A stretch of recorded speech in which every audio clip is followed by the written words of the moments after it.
사랑이 없는 세상은 어떤 모습일까요? 지금 우리가 살아가는 세상, 불공평함과 고통이 가득한 이곳에도 사실은 변하지 않는 사랑의 증거가 숨어 있습니다. 인류의 역사 속에서 끊임없이 존재했던 한 가지, 바로 하나님의 사랑입니다. 당신은 혹시 하나님이 당신을 사랑하신다는 이야기를 믿기 어렵다고 생각하시나요? 매일 반복되는 고난과 어려움 속에서 하나님의 사랑을 느끼기란 쉽지 않을 겁니다. 그런데 우리가 미처 보지 못한 곳에서 하나님의 사랑은 그분의 섭리와 창조를 통해 끊임없이 나타나고 있습니다. 오늘 영상에서는 이 사랑이 어떤 방식으로 우리 삶에 영향을 주고 모든 피조물 속에 새겨져 있는 하나님의 흔적을 어떻게 발견할 수 있는지 함께 알아보겠습니다. 그리고 우리가 그 사랑을 통해 어떻게 위로와 희망을 얻을 수 있는지 이야기해 볼까 합니다. 끝까지 함께 하시면 우리의 삶 속에서 하나님의 사랑이 얼마나 깊고 놀라운지 새롭게 느끼게 될 것입니다. 지금 바로 시작해 볼까요? 하나님의 사랑은 그분이 창조하신 천연계 속에서 분명히 드러나 있습니다. 창조물의 섬세함과 조화는 하나님의 자비로운 섭리를 증거합니다. 의는 단순히 믿음의 영역을 넘어 우리가 느끼고 경험할 수 있는 실체입니다. 어떤 날 하늘의 장엄한 노을을 바라보거나 바람에 흔들리는 나뭇잎 소리를 들을 때 자연의 경이로움 앞에서 마음이 편안해진 적 있지 않으셨나요? 이 모든 것은 우리를 향한 하나님의 사랑이 자연을 통해 표현된 결과입니다. 그런데 우리는 이 사랑을 당연시하거나 심지어 무시하며 살아가고 있지는 않을까요? 하나님께서 창조하신 모든 것은 인류의 필요와 행복을 위해 설계되었습니다. 성경은 이렇게 기록합니다. 중생의 눈이 주를 앙망하오니 주는 때를 따라 저희에게 식물을 주시며 손을 펴사 모든 생물의 소원을 만족해 하시나이다. 시편 145편 15절 16절 이 말씀은 하나님의 사랑이 단순한 개념이 아니라 우리의 일상 속에 살아 숨쉬는 실체임을 보여줍니다. 예를 들어 우리가 매일 마주하는 햇빛과 비는 생명을 유지하는 필수 요소입니다. 그 어떤 인간의 기술도 대체할 수 없는 자연의 섭리는 하나님의 지속적인 돌보심의 증거입니다. 우리가 숨쉬는 공기, 마시는 물, 땅에서 나는 곡식까지도 모두 하나님의 사랑의 손길이 닿아 있습니다. 하지만 누군가는 이렇게 반문할 수 있습니다. 이 세상에 고통과 고난이 가득한데 정말 하나님의 사랑이 존재한다고 말할 수 있을까요? 그렇습니다. 타락한 세상은 고통으로 가득 차 있습니다. 그러나 그 고통 속에서도 하나님은 우리에게 희망과 치유의 메시지를 자연을 통해 주십니다. 엉겅퀴에도 꽃이 피고 가시덤불 속에서도 장미가 피어나는 것처럼 말이죠. 따라서 우리가 해야 할 일은 이 세상 속에서 하나님의 사랑의 흔적을 발견하고 그것을 통해 희망을 찾는 것입니다. 자연을 더 가까이 하고 그 안에 담긴 하나님의 사랑을 묵상하는 시간을 가져보세요.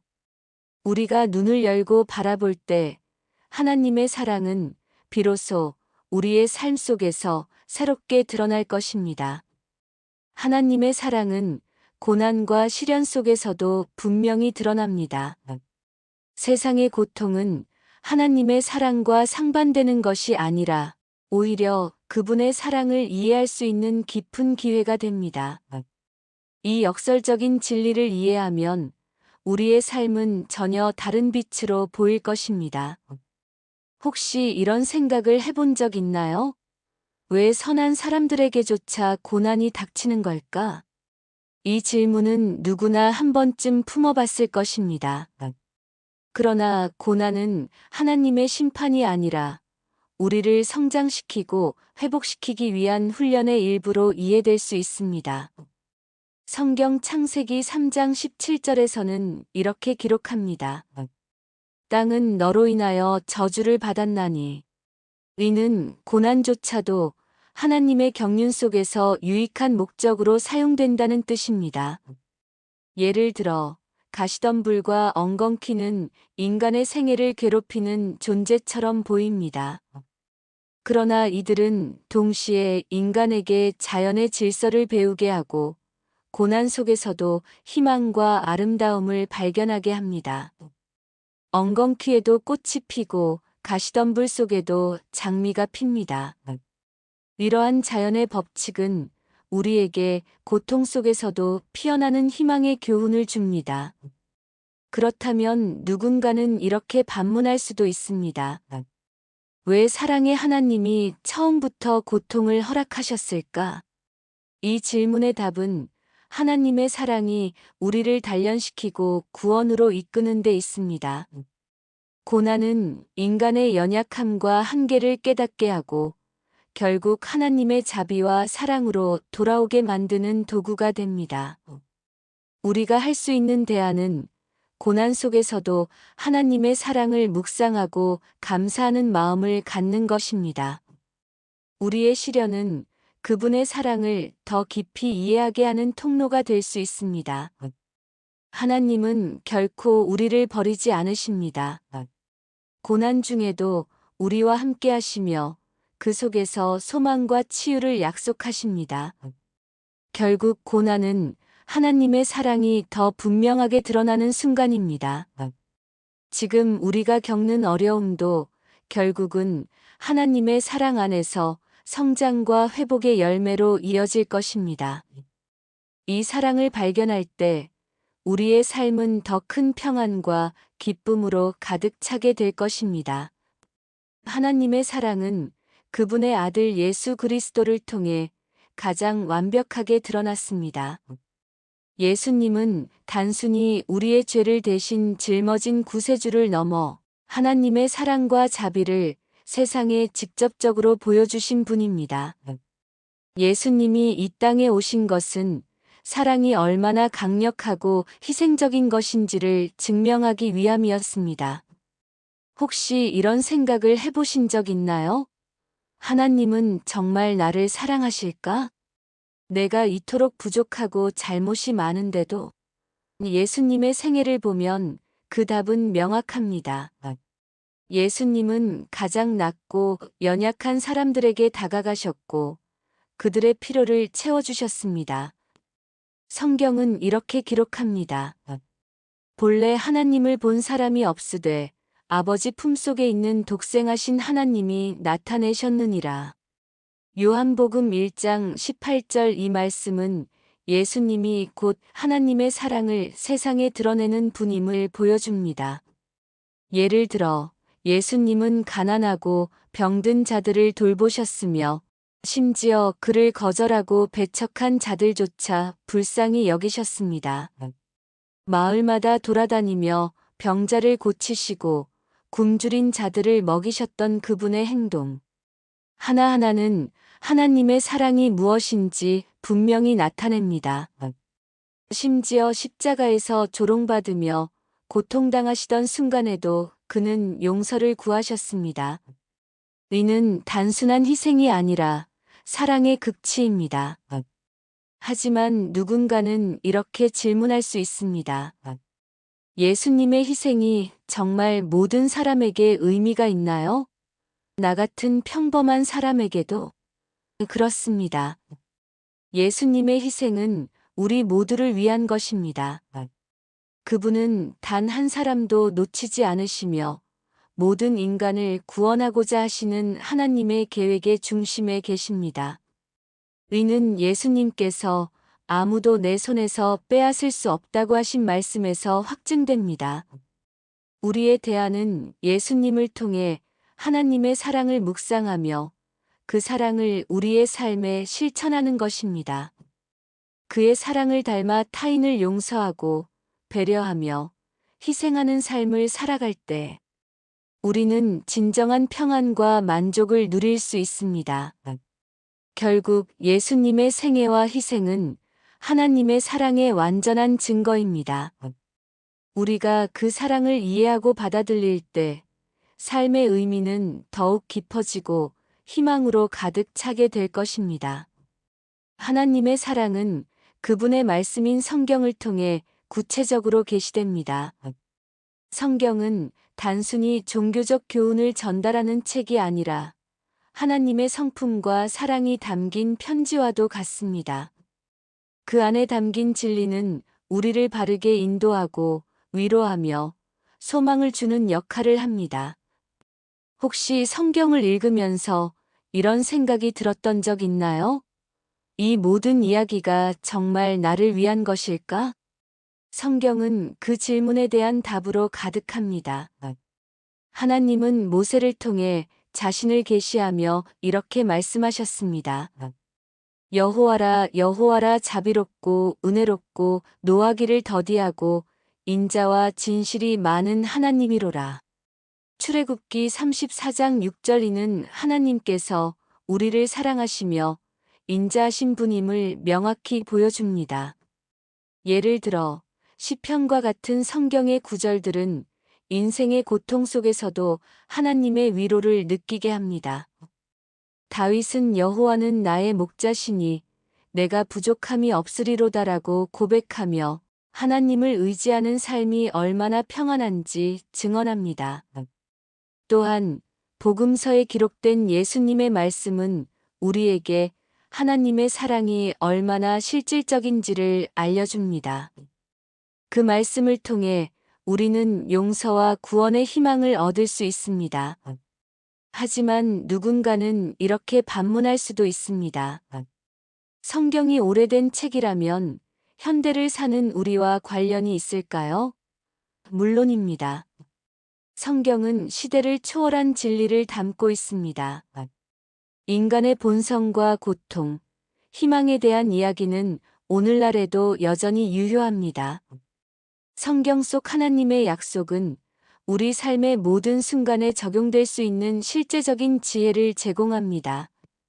대안으로 우리는 하나님의 말씀을 가까이 하고 그것을 일상에서 실천하는 삶을 선택할 수 있습니다. 매일 한 구절씩 성경을 묵상하며 그 속에서 하나님의 사랑을 발견하고 우리의 삶에 적용해 보세요. 작은 실천이지만 그것이 우리 삶을 변화시키는 강력한 힘이 될 것입니다. 결국 성경은 하나님이 우리에게 주신 사랑의 안내서입니다. 그 말씀 속에서 하나님의 성품과 그분의 사랑을 더 깊이 이해할 때 우리의 삶은 더 풍성하고 희망으로 가득 찰 것입니다. 예수님이 이 땅에 오신 이유는 단순한 종교적 가르침을 전하기 위해서가 아닙니다. 그는 하나님의 사랑을 직접 보여주고 우리의 죄를 대신 짊어지며 영원한 생명의 길을 열어주기 위해 오셨습니다.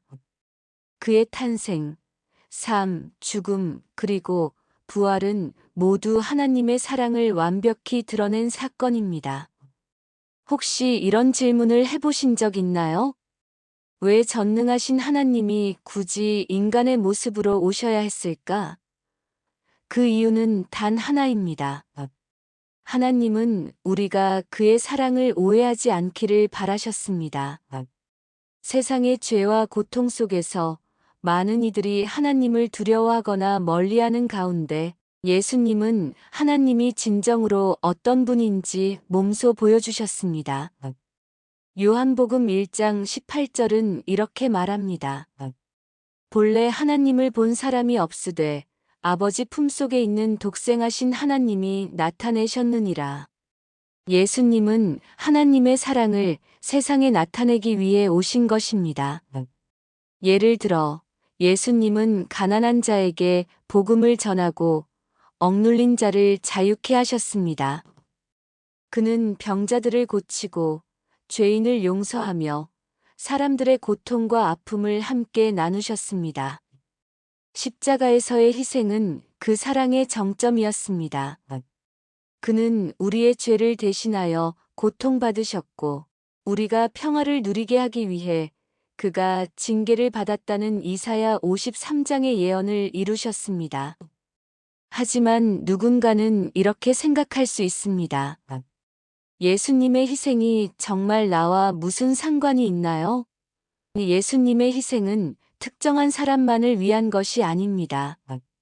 그는 모든 사람을 위하여 오셨고, 그의 희생은 우리 각자를 위한 것이었습니다. 그의 죽음은 죄로 인해 하나님과 단절된 우리를 다시 하나님과 화목하게 하려는 사랑의 결정체입니다. 고린도후서 5장 19절은 이렇게 말합니다. 하나님께서 그리스도 안에 계시사 세상을 자기와 화목하게 하셨다. 우리가 할 수 있는 대안은 예수님의 삶과 가르침을 묵상하며 그 사랑을 받아들이는 것입니다. 예수님이 우리를 위해 하신 희생을 기억하고 그분이 보여주신 사랑을 우리의 삶 속에서 실천해 보세요. 누군가를 용서하거나 어려움 속에서도 사랑을 선택하는 작은 실천은 예수님이 이 땅에 오신 이유를 삶으로 나타내는 길입니다. 결국 예수님이 이 땅에 오신 이유는 우리를 구원하고 하나님의 사랑을 직접 보여주시기 위함입니다. 그의 희생은 단순한 사건이 아니라 우리의 삶에 깊은 의미를 부여하는 사랑의 증거입니다. 이 사랑을 이해하고 받아들일 때 우리의 삶은 진정한 희망과 평안으로 가득 찰 것입니다. 하나님의 사랑은 단지 듣기 좋은 이야기가 아니라 우리의 삶에서 실제로 경험할 수 있는 진리입니다. 그의 사랑은 천년계, 말씀, 그리고 예수 그리스도의 생애를 통해 명확히 드러났습니다. 이 사랑을 이해하고 받아들이는 것은 우리의 삶의 변화를 가져오는 첫걸음입니다. 혹시 이렇게 느껴본 적 있나요? 하나님의 사랑이 정말 나와 상관이 있을까? 이 질문은 많은 사람들이 품는 의문입니다. 하지만 성경은 분명히 말합니다. 하나님이 세상을 이처럼 사랑하사 독생자를 주셨다. 요한복음 3장 16절 이 말씀은 하나님의 사랑이 특정한 사람만이 아닌 모든 사람을 위한 것임을 증명합니다. 당신도 그 사랑의 대상입니다. 예를 들어 우리가 힘든 시기를 겪을 때 하나님의 사랑은 절망 속에서도 희망을 제공합니다. 고통 중에도 함께 하시며 우리가 모든 시련을 이겨낼 힘을 얻도록 도와주십니다. 예수님이 십자가에서 보여주신 사랑은 그 자체로 우리가 믿고 따를 수 있는 가장 큰 위로와 격려입니다. 그러나 누군가는 이렇게 말할 수 있습니다. 나의 죄가 너무 많아 하나님의 사랑을 받을 자격이 없어요. 하지만 하나님의 사랑은 우리의 조건이나 자격과는 무관합니다. 그는 우리를 있는 그대로 사랑하시며 그 사랑으로 인해 우리를 변화시키고 새롭게 하십니다. 이 사실은 성경에서 끊임없이 강조되는 메시지입니다. 우리가 할 수 있는 대안은 간단합니다. 하나님의 사랑을 믿고 그 사랑을 묵상하며 우리의 삶에서 작은 실천으로 이어가는 것입니다. 그분의 말씀을 가까이 하고 예수님의 본을 따라 사랑과 자비를 베풀어 보세요. 이러한 실천은 우리 자신뿐 아니라 주변 사람들에게도 놀라운 변화를 가져올 것입니다. 결국 하나님의 사랑은 우리를 위한 가장 큰 선물입니다. 이 사랑을 깨닫고 받아들일 때 우리는 비로소 진정한 평안과 기쁨을 누릴 수 있습니다. 하나님의 사랑은 당신의 삶 속에서 항상 함께하며 오늘도 당신을 기다리고 있습니다. 하나님의 사랑은 우리가 삶에서 마주하는 모든 고난과 시련을 넘어설 수 있는 힘이자 위로입니다. 그의 사랑은 천년계, 말씀, 그리고 예수 그리스도의 희생을 통해 이미 충분히 드러났습니다. 우리가 그 사랑을 받아들이고 삶의 중심에 둘 때 비로소 진정한 평안과 희망을 누릴 수 있습니다. 혹시 지금 삶이 힘겹고 고통스럽게 느껴지시나요? 하나님은 지금 이 순간에도 당신과 함께하며 그분의 사랑으로 당신을 위로하고 계십니다. 예수님의 십자가는 단지 과거의 사건이 아니라 오늘도 우리에게 생명과 소망을 주는 살아있는 사랑의 증거입니다. 이제는 하나님의 사랑을 마음으로 받아들이고 그 사랑을 삶에서 실천해 보세요. 다른 사람들에게 작은 친절을 베풀고 용서를 나누며 하나님이 우리에게 주신 사랑을 세상에 전하세요. 이러한 작은 실천이 모여 우리의 삶과 세상을 변화시킬 것입니다. 마지막으로 이 영상이 하나님의 사랑을 이해하고 경험하는데 도움이 되었다면 구독과 좋아요, 알림 설정을 통해 더 많은 메시지를 함께 나눌 수 있기를 바랍니다. 하나님의 사랑이 당신의 삶 속에서 늘 함께 하시길 바랍니다. 지금까지 함께 해주셔서 감사합니다. 다음 영상에서 다시 뵙겠습니다.